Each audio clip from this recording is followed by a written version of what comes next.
अस्सलाम वालेकुम। ये एक वीडियो मैंने कल बनाई थी। इस वीडियो के नीचे ये वाली जो पहली वीडियो है, इस वीडियो के नीचे बल्कि दूसरी के भी नीचे ये एक जो गैर अहमदी है उसने कमेंट किया है कि मैं बगैर किसी दलील के मिर्ज़ाइयों को काफिर मानता हूँ। ये अक्सर इनको सिखाया जाता है, लेकिन देखते हैं कि कुरान में अल्लाह ताला क्या फरमाता है।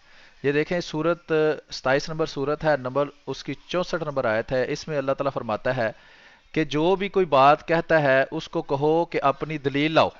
ठीक है, ये नीचे तर्जमा में लिखा है कि लाओ अगर अपनी दलील अगर तुम सच्चे हो।